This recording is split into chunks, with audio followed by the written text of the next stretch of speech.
Welcome to the fourth branch program, the place for common sense. Today is Saturday, July 13, 2019. I am MD. In 60 seconds, we will give you the world.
Live from New York City at the top of the hour, every weekday from 10 a.m. to 2 p.m.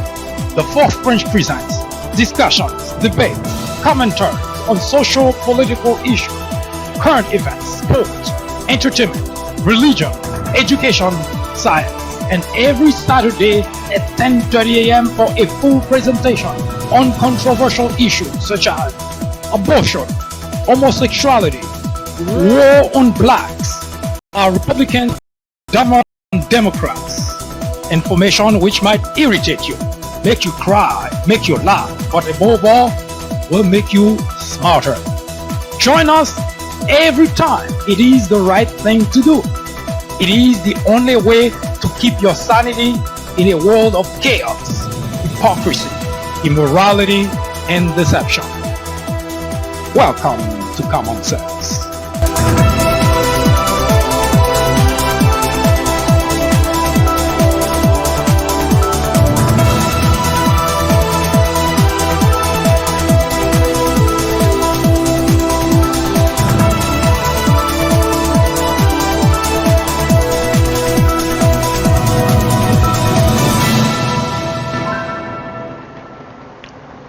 If you join us before, thank you for your participation.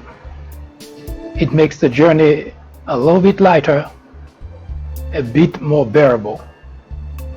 If you join us for the first time, once again, welcome to the fourth branch program. The fourth branch program is not associated with any political party.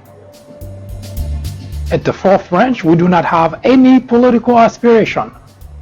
Our ultimate objective is to perfect the union. In order to do so, we have to remove the biggest obstacle of all, ignorance. JFK said that the ignorance of one voter in a democracy impairs the security of us all. Thus, the importance of removing ignorance from the equation. Today, as we mentioned, we will continue with the reading of the Mueller report.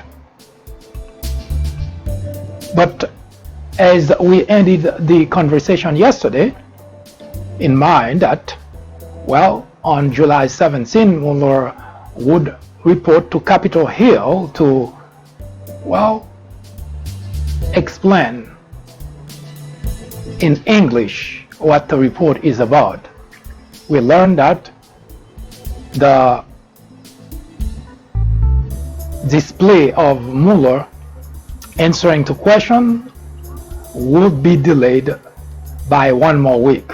So we will have a little bit more time to read a little bit more of the report. As we mentioned before, as soon as Mueller shows up on Capitol Hill, we will put an end to the reading of the report, because if Mueller cannot clear up the air about the report, there is not any amount of reading that would do that. so we will stop regardless.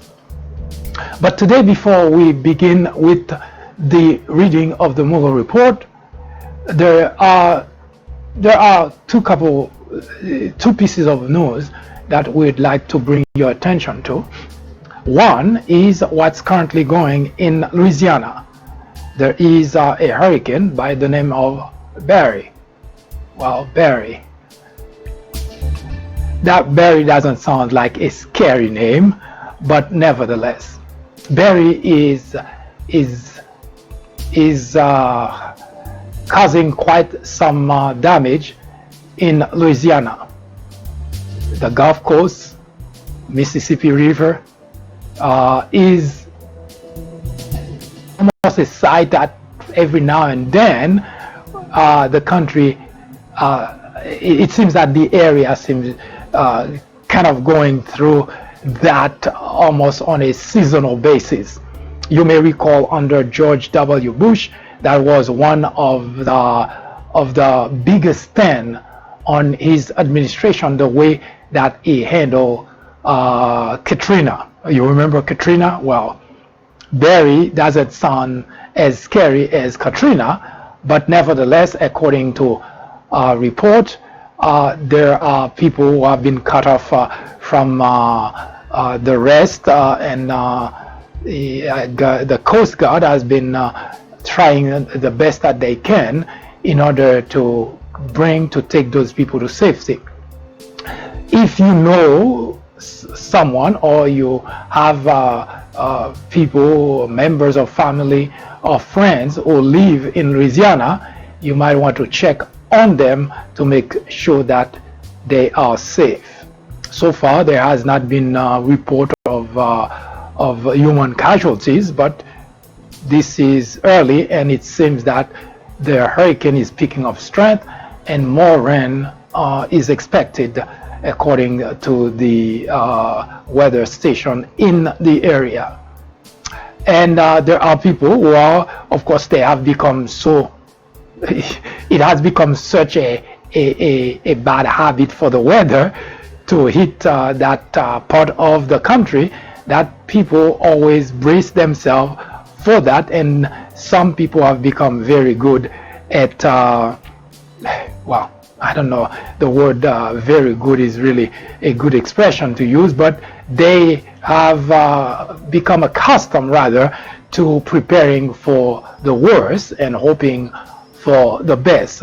As such is a quick clip of a family that are preparing for the worst of Hurricane Barry, all the while hoping that things would not be as bad as mentioned. I literally just finished painting the last set of furniture from the last one. So we'll see. You know.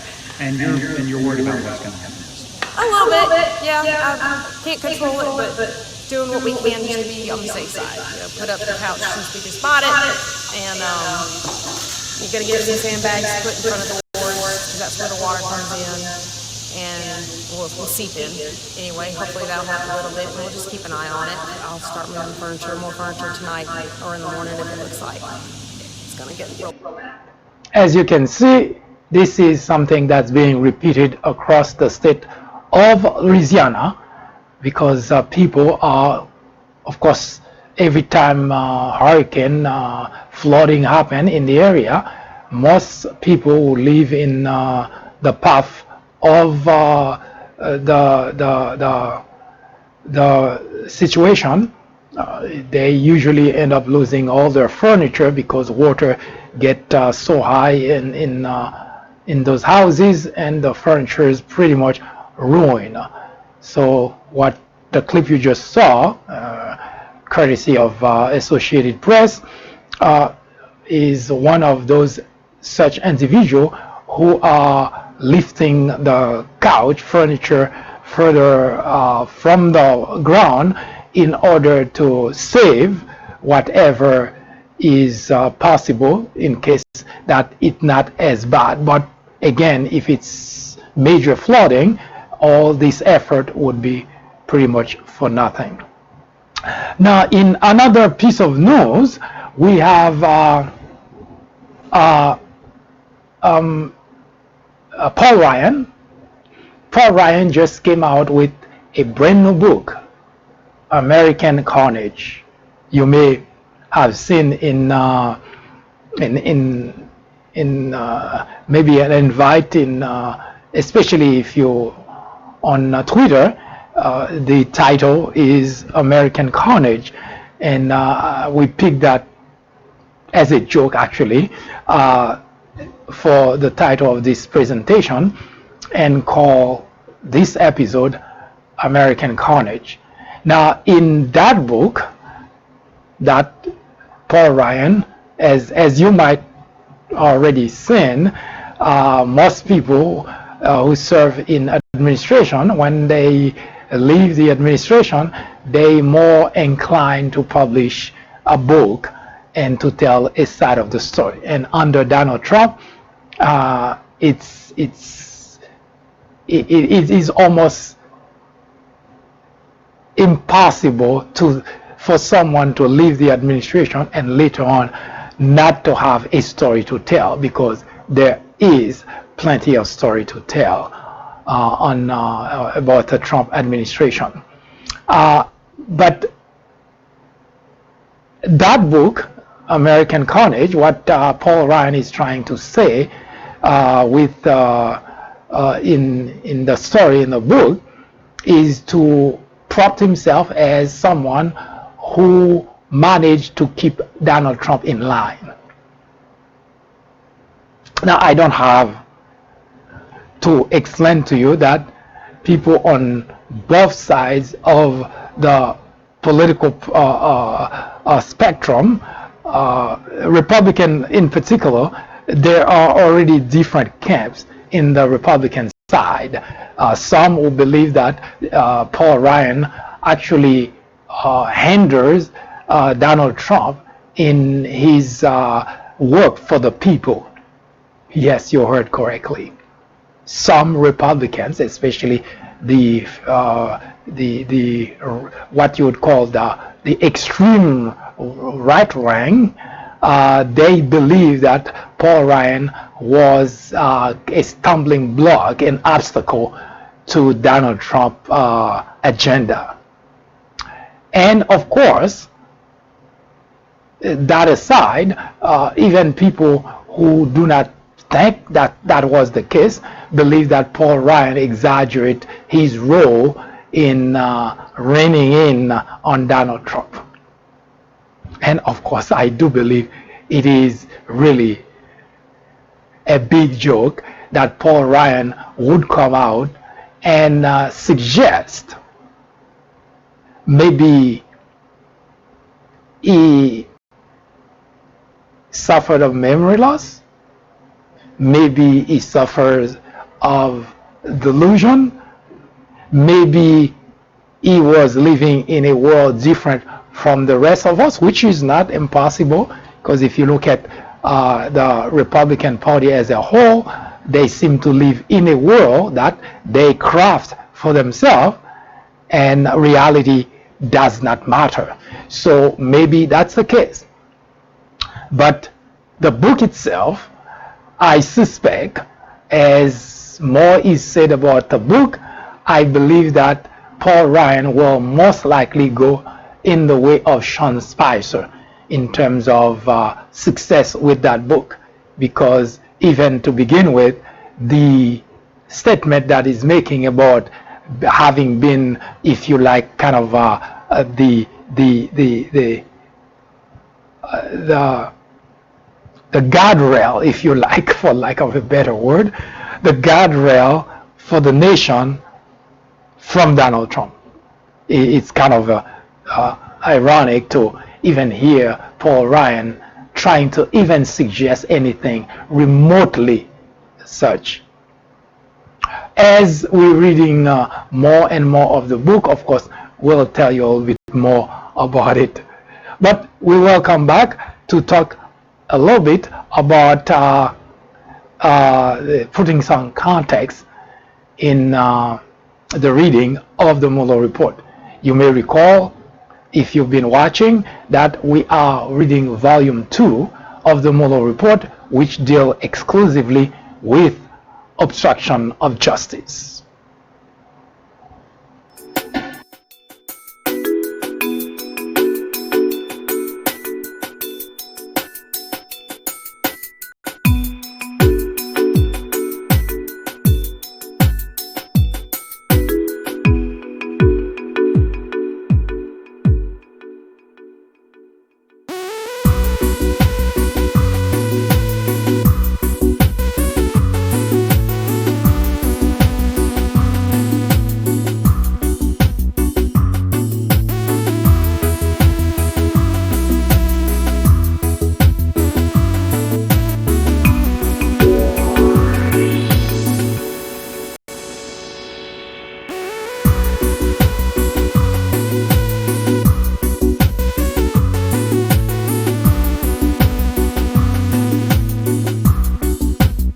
In 1996, a small network by the name of Fox News was launched with just 17 million viewers.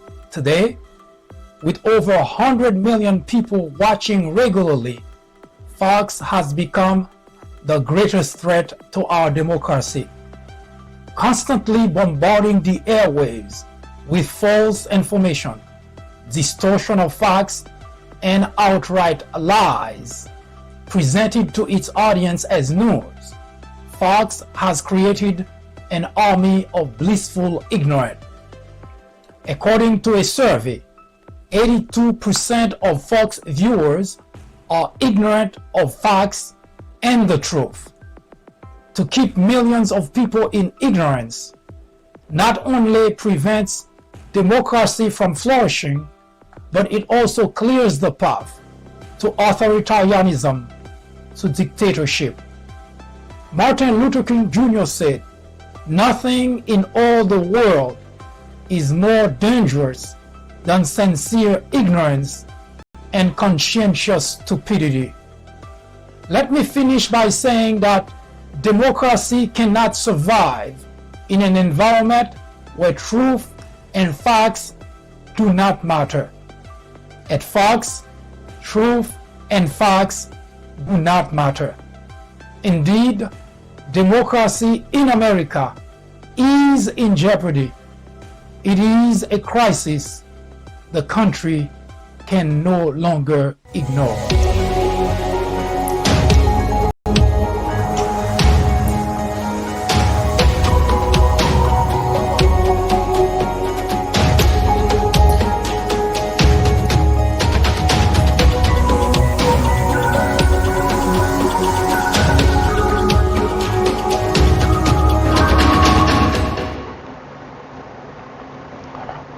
Marcus Cicero, a Roman philosopher who lived in 63 BC, said that any man can make mistakes, but only an idiot persists in his error. Any man can make mistakes, but only an idiot persists in his error.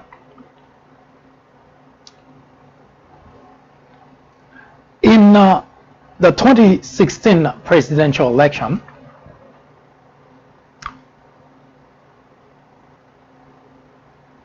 which was the time that the country in general, the Republican Party in particular, if indeed its members had the values they claim to have, family values, if the Republican Party members were to be evangelical as they claim to be, if its members were Christian as a lot of them claim to be,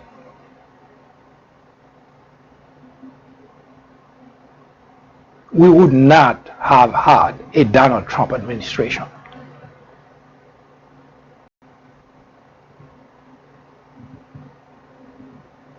Today they can bring all kind of rationale to justify, and the major or the only rationale that so far I've been hearing from my Republican fellow Republicans is the economy is great. What not to like?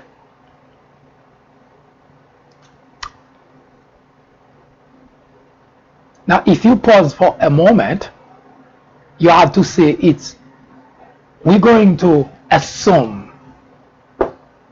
make a huge assumption here, because you may recall Donald Trump did not inherit a recession. He inherited a country that was doing well, that was going in the right direction. So as a president, his job is not in just one aspect. His job is to carry things forward for everyone. That's the job. There is no glory popping your chest and saying that I did a great job. The whole point of appointing a president is to carry out the will of the people and provide a better way of life for them. So I'm going to make a huge assumption here in order to make a very important point. If we accept for one moment that Donald Trump has single-handedly made America, or at least the financial part, the job part, great. Let's assume that's the case.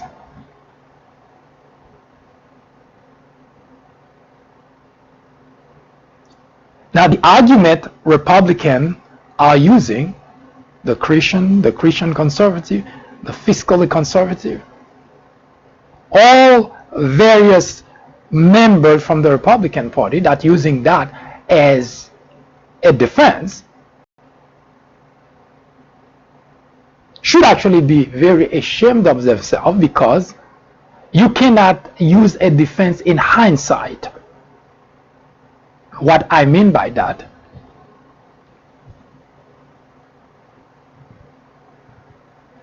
trying to figure a good analogy for it.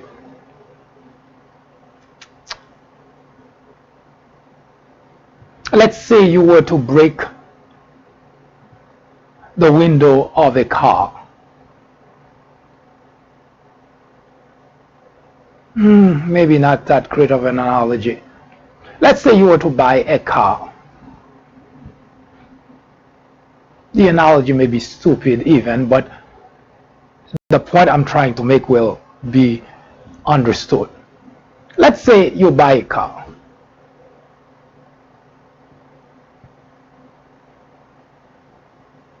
But I'm going to assume, rather than just any car, I'm going to assume you bought a used car.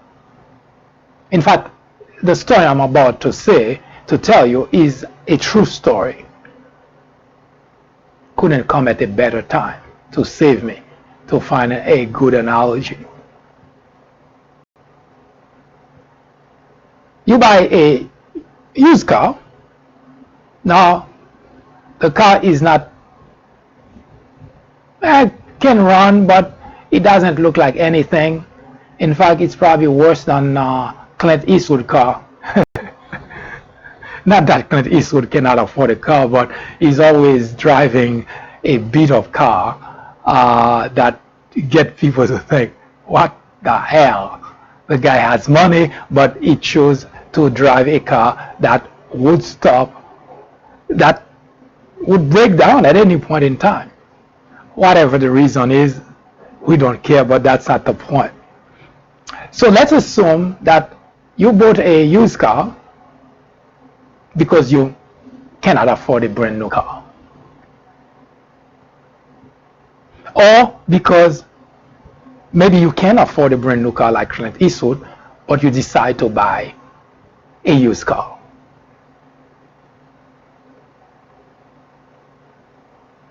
Now the car has been giving you a lot of trouble. Breaking down, it needs this, it needs that, it needs the other. You're always spending some money on that car.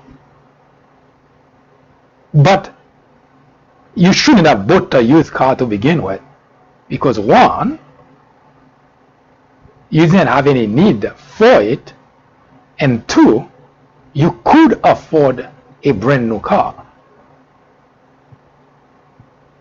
Now follow me very closely here, because the example will help you understand that the choice that you made was the wrong choice. Now you cannot try to justify it just because something, again, we're basing it on the original assumption that we made, that Donald Trump is the one that's making everything financial going great in the country. But for purpose of information, Donald Trump inherited a country that was already doing good, so it's doing better. But we assuming in this example that he has single-handedly make all that we're seeing happening. Now, you bought a used car, which you didn't have to, because you could afford a brand new car. And on top of that, now since you bought the used car, you've been spending money on that car. By any analysis, that was wrong choice. That was a wrong purchase. That was totally unacceptable. That was anyone, any logical individual who come across the story would say, what the hell were you thinking? That's whether it's family member or good friends, because some people would tell you, oh, that was a good buy. You have people like that. Those people are not friends. When people tell you what they believe you want to hear, those people are no friends. People who are your friends are people who can tell you that you've done something wrong. You made the wrong choice. You made the wrong decision. Those are the people that could be considered friends. Anybody that's propping you and encouraging you to continue to make wrong choices, to continue to say the wrong thing, those people, they're just parasite. They trying to get something from you. Of course, they make you feel good, but those people are no friends. So you bought a used car, and that used car has been causing you the greatest headache, because every so often you have to spend money on it. But for reasons that beyond logic, you do not get rid of the used car. You continue to spend money on it, you continue to waste time going to the mechanic, and you're spending tons of money. By any analysis, any logical individual would say that that was a terrible mistake. But let's assume 2+ years down the road, you wake up and find out that, wow, all those people that were talking about these used cars, they're gonna be sorry, because you just found out that that used car that you've been spending money on, that's been giving you so much trouble, that cannot even take you from point A to point B without breaking down, despite all the money you've already spent on trying to fix it. Find out that that is an antique. It's worth way more than you paid for.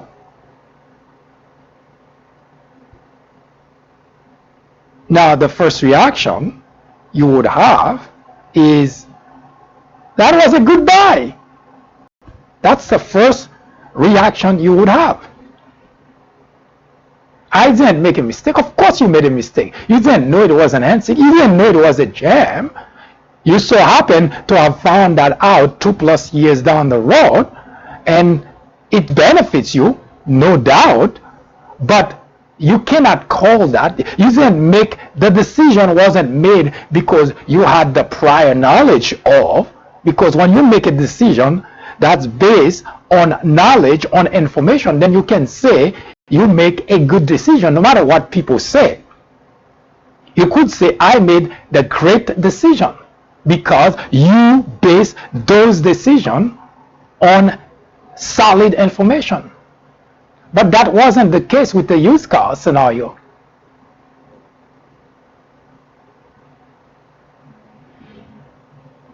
So that's what our fellow Republicans are using today to try to justify their support for Donald Trump. Oh, the economy is good, so we made the right choice.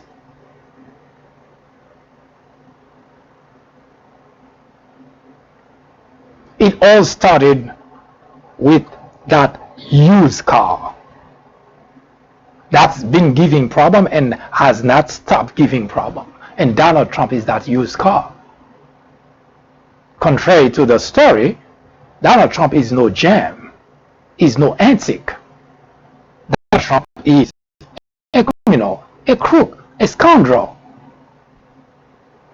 So I use the car scenario to give you a sense that you didn't make a good choice, because when you chose to vote for Donald Trump, you know it was a crook, you know it was a criminal, you know it was a scammer, you know it was really vile individual, outrageous, making disparaging comments about women, even talking about women private part, like demeaning, debasing women.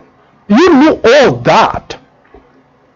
So you didn't have knowledge that, well, if you elect Donald Trump, all of a sudden, well, the economy is going to be great. You didn't know that. You didn't have any way of knowing that. So you made the wrong choice, and it so happened the choice you made is still wrong. Donald Trump is no gem.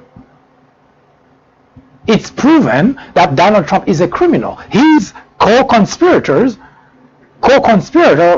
Michael Cohen, is sitting in jail for things that he had done at the direction of Donald Trump.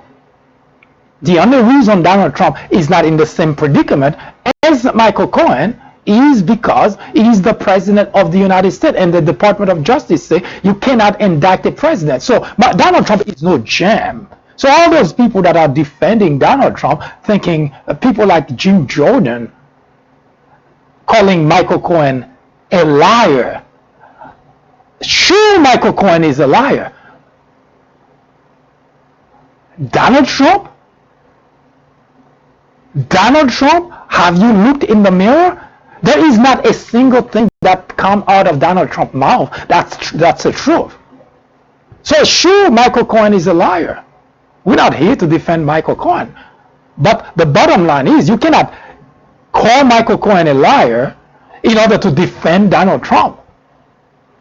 It would be a joke. But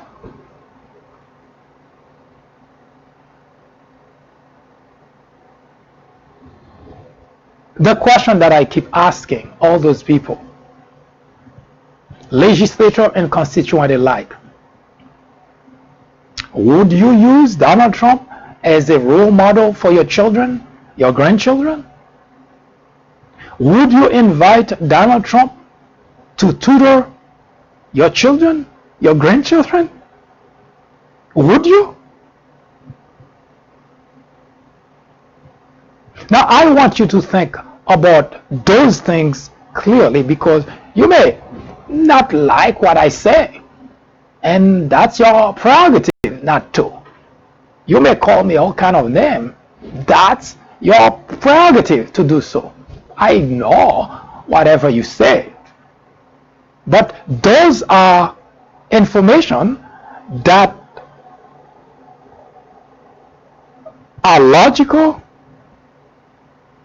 And that gives you a sense, or at least if you want to look at it from a better positive perspective, I'm a better friend to you than the individual who are telling you that you did the right thing because they just want to curry favor from you.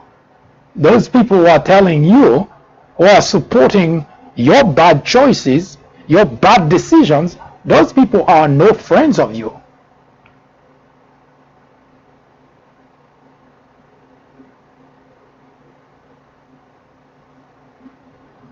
When Donald Trump went down that escalator, I believe it was March 2016 or April 2016.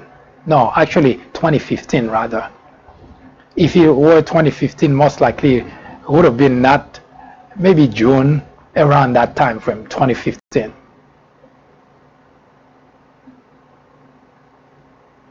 Was it? Anyway, I don't remember the date anymore. But the bottom line is, when he came down those escalators, the first day, any individual vying for the office of the presidency try to honor that office, try to speak a language that says that individual can be president. Now, that doesn't mean the person will be, that doesn't mean the person is qualified, but at least you can say, I would be not disappointed, I would be proud for that individual to represent our nation on the world stage. The day that Donald Trump got down those escalators, he proved not to be that person. And he never changed an iota during the whole time he was campaigning. So all that you had is an individual whose language should not give you any reason to vote for. His way should not have given you any reason to vote for.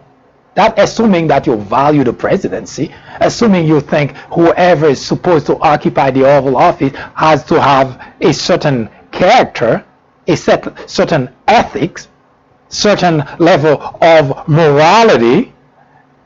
But the Republican who today vow to die for Donald Trump, they all knew Donald Trump was a scumbag.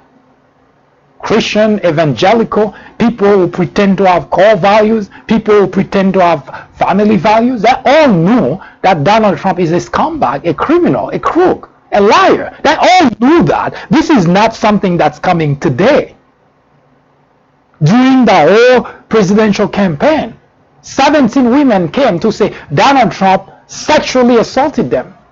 And you know what's funny? Women in the Republican Party go to defend Donald Trump. No, we don't care anyway. In fact, they came up with a song. Yes, those people are the evangelicals, those with core family values. Those are not just a few people, a few ignorant, a few stupid individual who voted for Donald Trump. Donald Trump could not have been president with a few stupid people voted for him. Millions of people who claim to be evangelical, who claim to have family values, a party who claims to have core values, a party that claims to be defenders of the nation, that all millions of them went to the poll to vote for an individual who should not even be considered to work for you as a butler, let alone to be the president of the United States. So you all knew that. This is no excuse. It's not like you didn't know. All those things were right there, and those were not any information that people concocted. Those were court document. All those people came on record And you may recall that Donald Trump lied to the country about releasing his tax return, trying to move around the idea he never did. You never wonder why? So you know all that about Donald Trump. So you don't have any excuse to have been duped by an individual like that. So we know all along Donald Trump was a scumbag. This is not a surprise.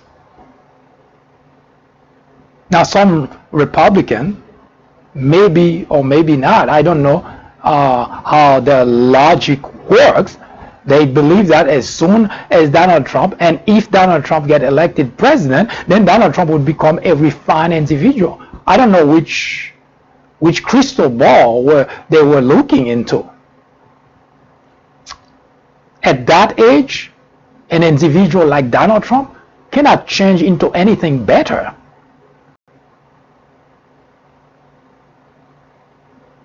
By all analysis, Donald Trump is the worst our society has offered.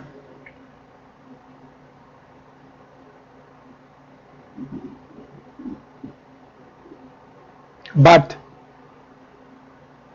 what makes this whole discussion about Donald Trump so sad is because millions of individuals not only voted for him, supported him, but they continue to defend his indefensible actions.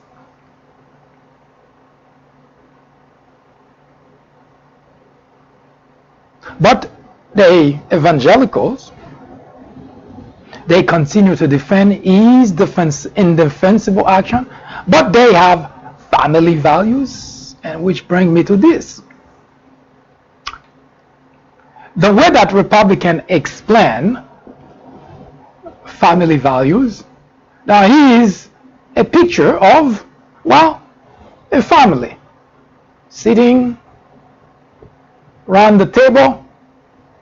Could be Thanksgiving, it could be any other giving, any other Thanksgiving situation. They're all sitting at the table, reminiscing over many things. That's a picture that was taken. But you see everybody smiling, of course. But it didn't end that way in the story. Because after food served, people eat, jokes made, people laugh, reminiscing over a good time, the head of the household where the party or where the Thanksgiving gathering occurred, making his remark about how things have been good for the family. And everybody listened with great attention that things have been great. Every holiday opportunity, they together, either at home or they travel together. They have pretty much at the upper level of what we would call middle class. They're not struggling. They have a huge house. They have cars for everyone in the family. Have yachts. Can fly on vacation at any moment notice. They're doing great. And they are a close-knit family, as you can tell. They're all smiling, obviously. But in any case, the story is after that dinner, after Thanksgiving, after all jokes, the head of the household stood and tried to kind of give a pep talk to the family and let them know that we've been doing well. We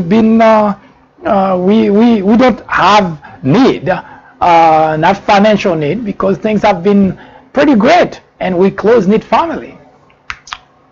And looking around the table, of course, everybody just smiles, shaking their head, and that's why in the story you should never ever invite kids when you're doing your pep talk, because children, they unfiltered, because they would say what come to their mind.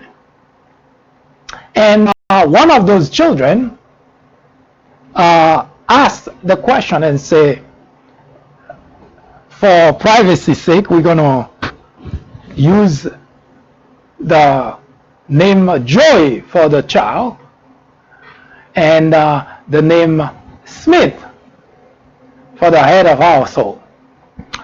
So Joy, who actually happened to be a family member, but not part of the house where the Thanksgiving reunion happened.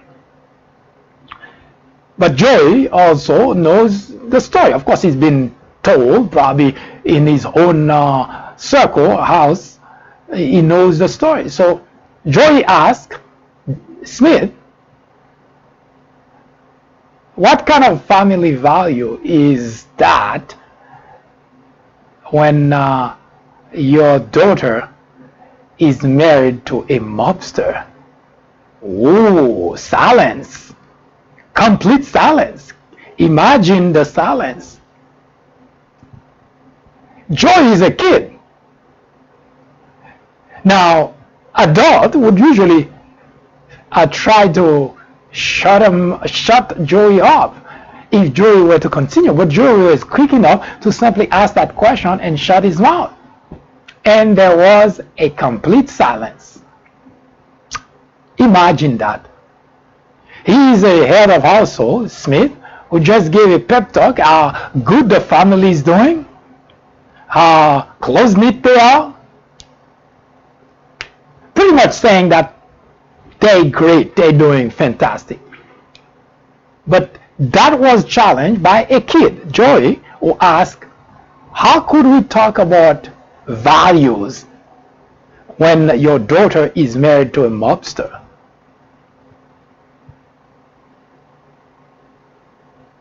That's how Republicans seem to think the way things are is okay, because, you know, they're doing great. They have a big house, they have money in their pocket, they have a job, so what's not to like? It doesn't matter how the money is made. It doesn't matter whether they have to sleep with the devil. It doesn't matter whether they have to have a contract with the devil. As long as there is some money coming, this is great. So those individuals who claim to be evangelical, Christian conservative, who have core values, who have family values, fiscally conservative, all those are a great label. I am the Joy in that party, asking the question, how could you talk about being Christian? How could you talk about having core values? How could you talk about having family values when you're sleeping with an evil man, with a criminal, with a gangster, with a scoundrel? How could you possibly tell people that you have family values? You're a Christian. How could you? Don't you remember that despite the fact that you've seen everything you saw, you still managed to sleep with a criminal to support an individual who is literally a scumbag, and you call yourself a Christian? You're evangelical, you go to church on Sunday. Well, to me personally, I must say, it is no surprise, because I've always known that about the Republicans in general. At the time when they were doing literally heinous crimes on blacks, they were going to church pretending to be Christian. So there is nothing really new about the Republican Party. Now, for those people who always bought the idea that Republicans have core values, have families' values, they're Christian conservative. Now, it is great label for them to go by. But I've never been fooled by that, because I have had interaction with my fellow Republican too frequently enough to know that those are not values that they implement and practice. They talk about it because it's good to talk about. The Bible, the Bible, for those who are Christian, say words without action are worthless. And yet, those who claim to be Christian, evangelical, continue to talk a lot of talk, but their actions are very far from being that of a Christian.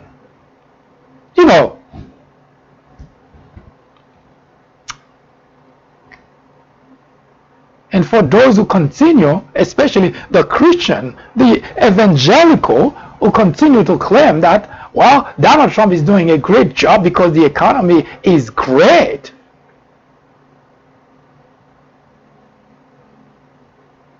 What good would it be if you were to lose your soul and gain the whole world, says the Bible? What good would that be? Well, to those who are Christian, maybe you should read the Bible someday to see that all your actions are actually contrarian to biblical principle. Oh, I did forget to mention, I'm sorry, I too am a Christian. So I read the Bible as well. As a matter of fact, I read the Bible.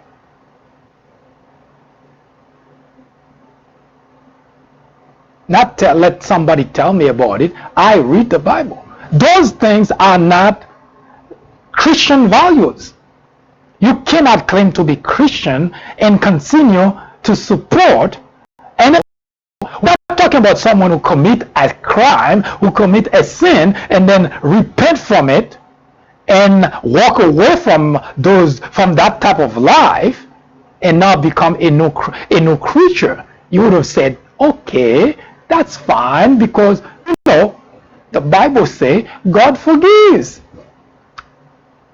I can understand all that, but you cannot continue to support someone who continue in his path of committing crimes and claim to be a Christian. And by the way, that's the irony of the whole thing. Those are the same individuals who would want to hang Bill Clinton, who wanted to hang Hillary Clinton because Hillary Clinton has done too many bad things. There is a verse in the Bible for those individuals. Why don't you remove the big piece of wood in your eyes first before you start judging others? It is ironic. Every time that I have a conversation with one of my fellow Republicans, it's always amazing to me how they have to go through contortionist activities in order to explain away their decision to support a scumbag like Trump. It is always mind-boggling to me. Oh, I know the Bible says not to refer to people using those type of bad words, But talking to those who've taken that path, I don't know what other language can I possibly use to make my point.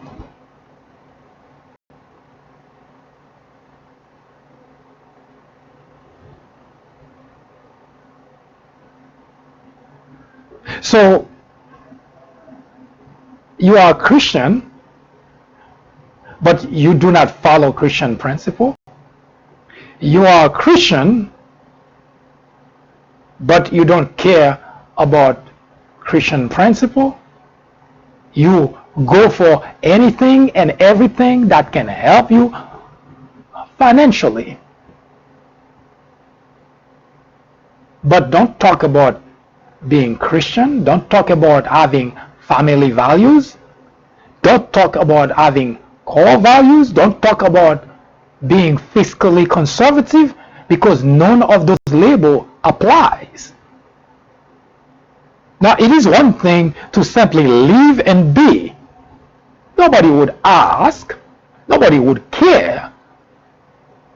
But the minute that you try to push into others some ideas and principles that you claim to have, when your life, your action, your words clearly say that's not the case, then you should take care of your own household first.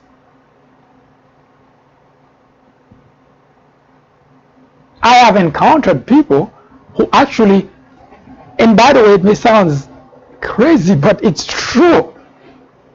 There is a good thing, good or bad, I guess, depend on your perspective. A very good thing about me, and what that is, the fact that if someone says something to me, something bad, whatever that is, now you cannot really upset me by saying something bad to me.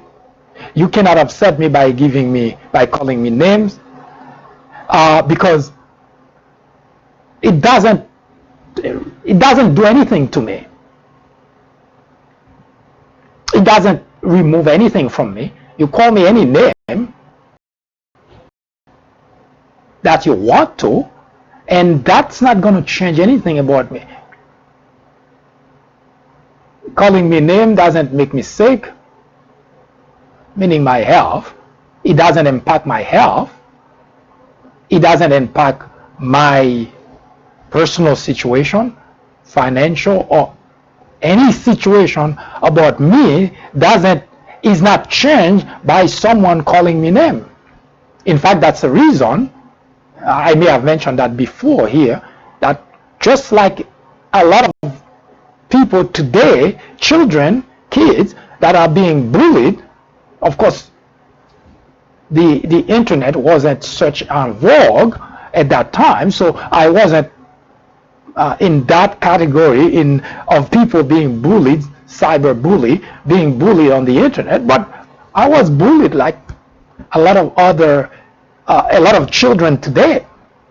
But contrary to those children, I had the voice of my parents, who used to reinstate that notion that when people call you name, nothing has changed.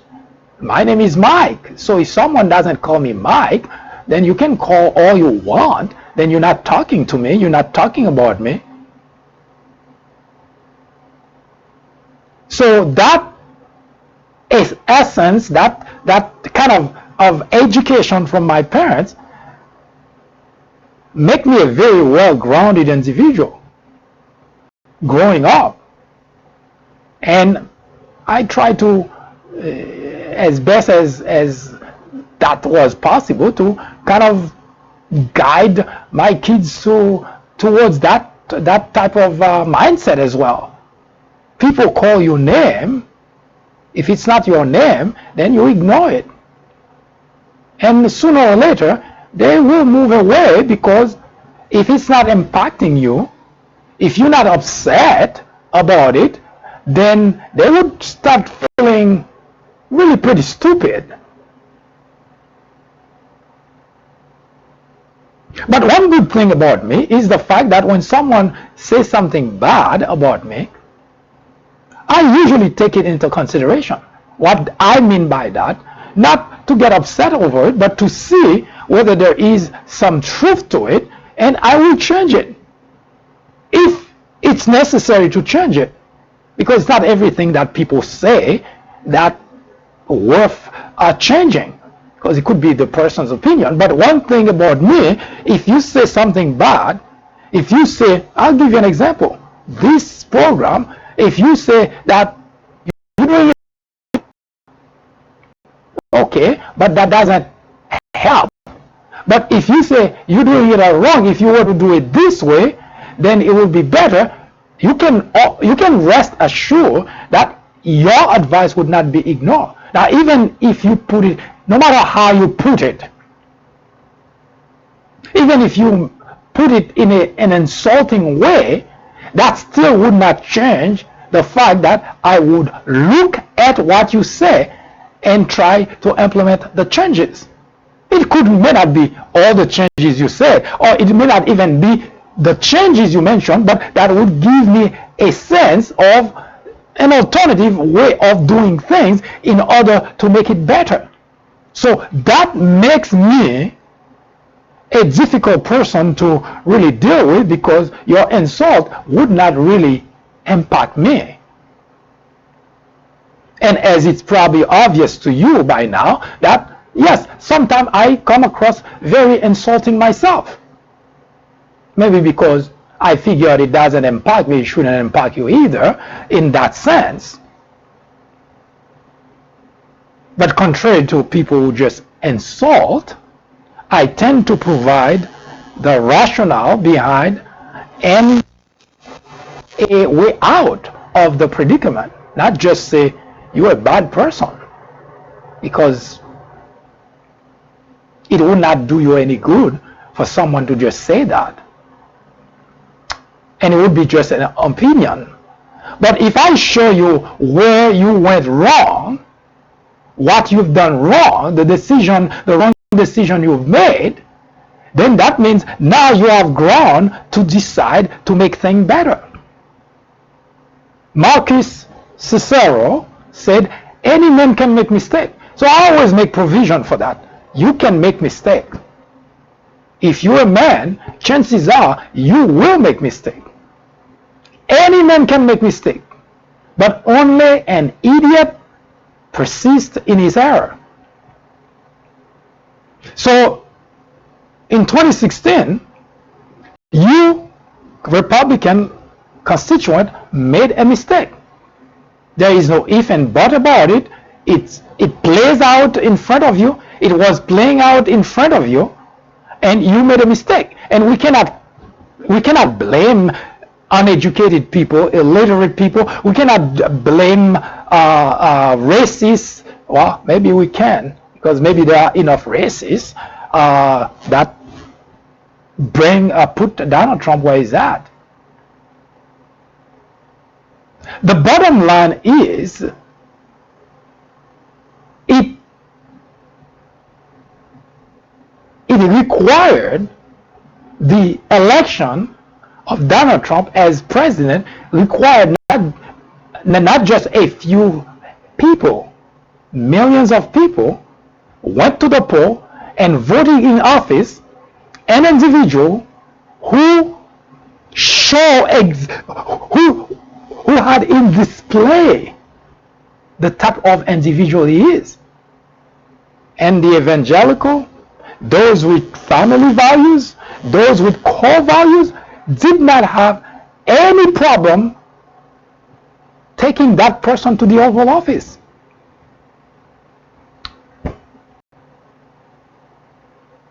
American carnage, Paul Ryan calls it. How could that be? I mean, seriously, this is not a joke.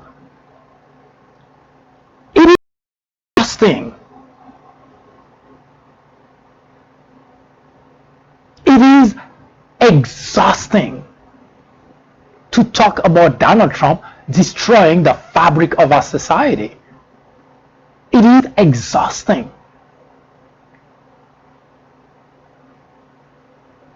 We have members of the legislative body, Republican members, for 2 years. They did not do the job for which they were elected.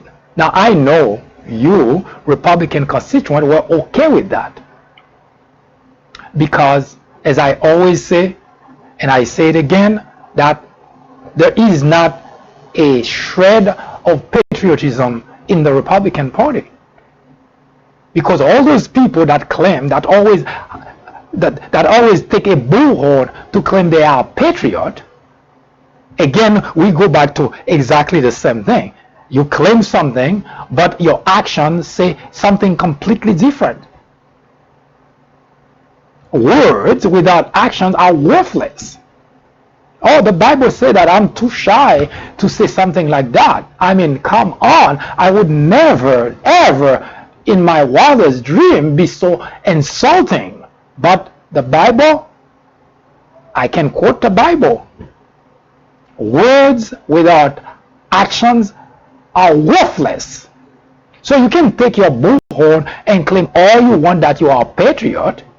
And the sad part is, for a very long time, the country believed it. And that is the damage that's done to our nation. Because for a very long time, the country believed that Republicans were patriots. For a very long time, the country believed that Republicans had family values. For a very long time, the country believed that Republicans were Christian. Because they keep saying those things, so the country believed it. As I mentioned, I never did, because I know the history of the Republican Party and I've seen them in action time and again. They say one thing and they do something completely different. Now, they're very good at messaging, that much I can give you. They're very good at deception, that much I can give you. They master of deception. And I gave you plenty of example. I've been giving you plenty of example. We can come back to that at some other time. But if you've been watching this program, you have to have plenty of example of Republican pretending to be fiscally conservative, pretending to do something for the constituent, pretending to be defenders of the nation. Yes, we have plenty of examples, and we've been giving those examples to you. So it's not just pure talk.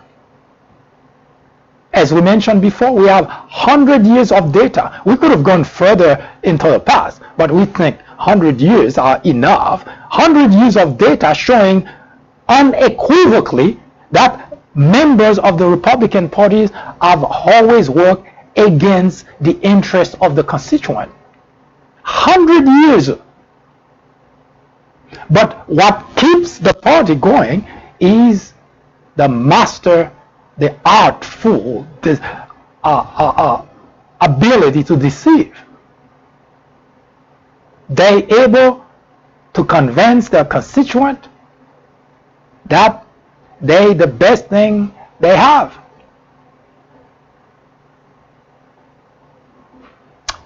As such, you have members of a Republican, of a political party, all of the members, completely abandoning what makes the country really great. Donald Trump did promise to make America great again. Have you watched? Have you seen the carnage?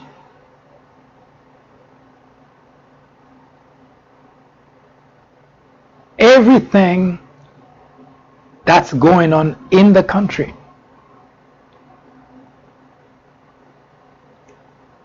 has to give pause to any patriot.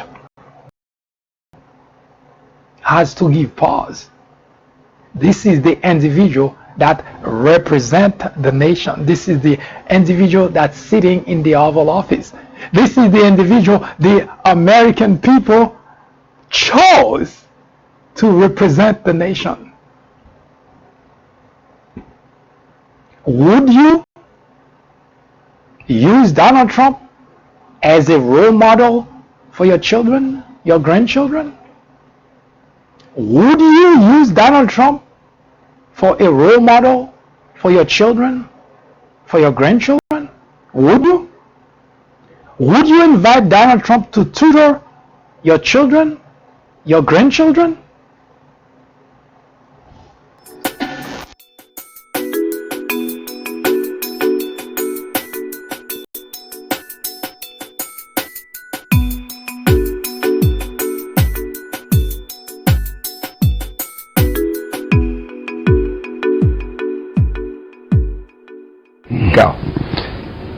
not going to try to get into the mind of Donald Trump because I don't think there's a whole lot of space there. I think he's a kook. I think he's crazy. I think he's unfit for office. And I'm a Republican, and he's not. He's not a conservative Republican. He's an opportunist. He could shoot somebody on Fifth Avenue, and 25 or 30% of the people would still follow him because he gives voice to their anger and their frustration. But he's not fit to be President of the United States.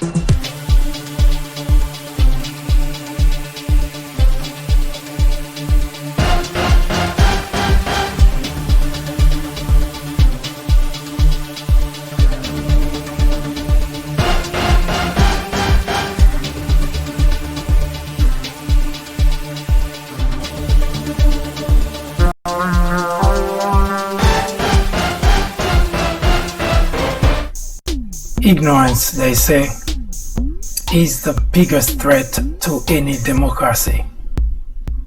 Indeed, it is. Plato, a Greek philosopher born in 427 BC, said that ignorance is the root and stem of all evil. Today, members in the Republican Party wear ignorance as a badge of honor, while the rest of the country watch powerless the destruction of a country which was once the envy of the world. The media is the enemy of the country, said Donald Trump. The Democrat legislators are obstructionists for not going along with everything the president wants. The Department of Justice is biased for investigating corruption in the Trump administration. This is the United States of America. Any question? Donald Trump is wrong to call the media the enemy of the people. Throughout history, dictators, authoritarians have always tried to delegitimize the media in order to get away with corruption, scandal, and yes, even abuse. Adolf Hitler did exactly the same thing in 1933, accusing the media of fabrication. Journalists are not in the business of fairness. Our only business, is to be objective. It is our duty to hold Trump and every administration accountable. Today, it is urgent. It is necessary. It is critical. Our very freedom depends on it.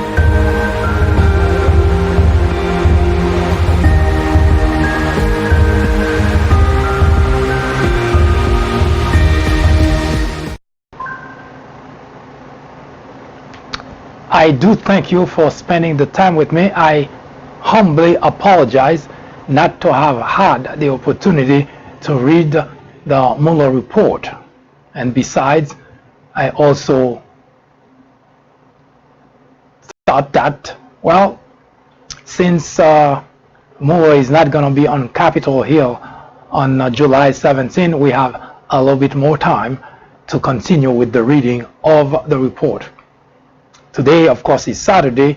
It is usually the day that we take to talk about a controversial issue, like war on blacks, homosexuality, abortion, those type of things.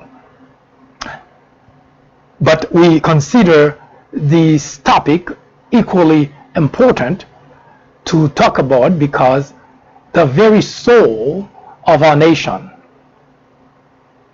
has been sold to the devil, because the argument that I keep getting when I interact with my fellow Republicans always get me to think in terms of how bad is it? Because obviously I don't have the resources to travel the whole country and talk to everyone. So I only get a chance to talk to those who are closer to me.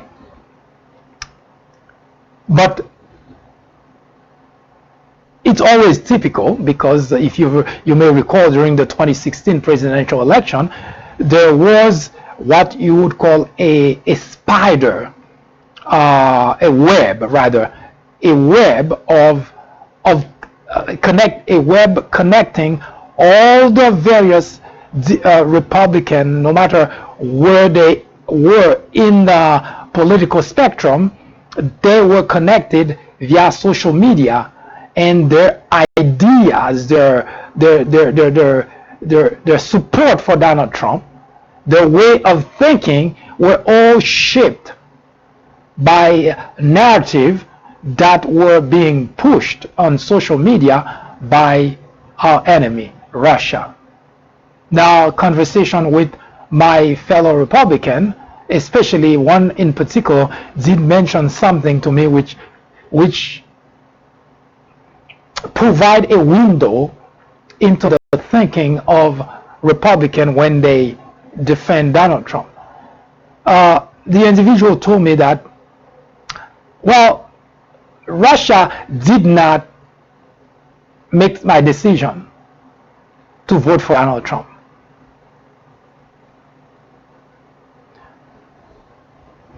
Now, it is a complex situation to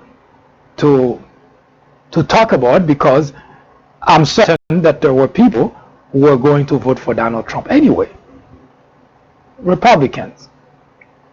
But the majority of people that end up voting for him were influenced by Russia.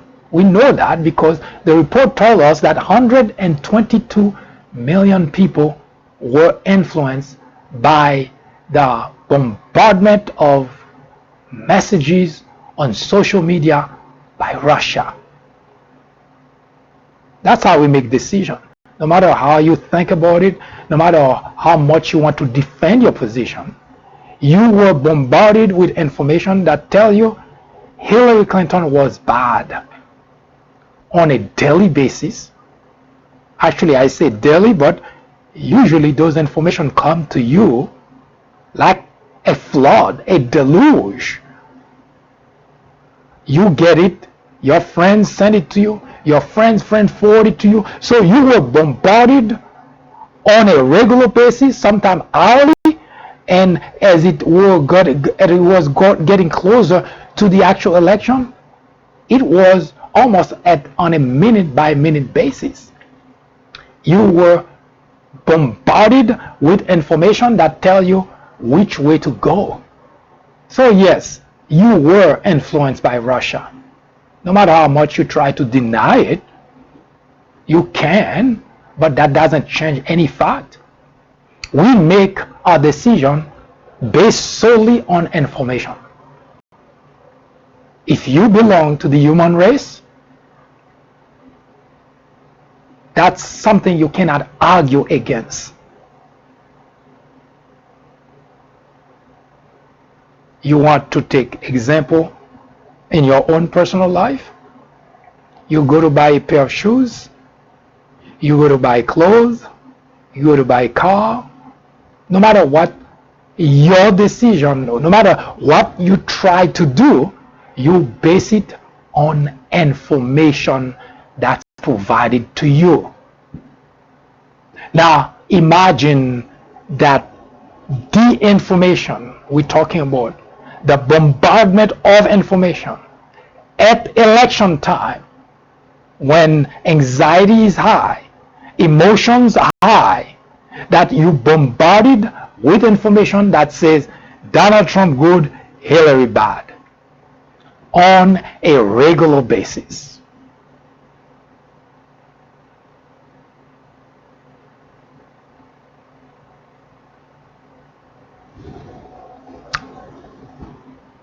You did not make decision on your own. In fact, even people who made decision not to go to the poll was influenced by Russia. Those were people who would not vote for Donald Trump, but because of information they also read from Russia, they decided to stay home. So yes, Republican, you were highly influenced by Russia. Unless and until you come to realize that you made a mistake and it's time to correct that mistake, would be also time to stop talking about being Christian, being fiscally conservative, having core values, having family values, because none of those clothing fit you. I hope you have a wonderful weekend. And I hope to see you again on Monday when we will continue with the reading of the Mueller report. Thank you for watching. Have a great weekend.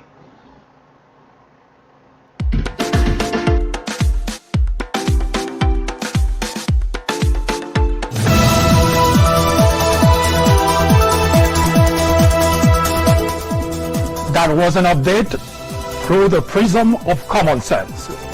Join us again next week. I am MD, host of the Fourth Branch program, The Place for Common Sense. Send us comments, criticism, suggestion, or simply let us know how we're doing. Thank you for watching. Have a wonderful weekend. See you soon.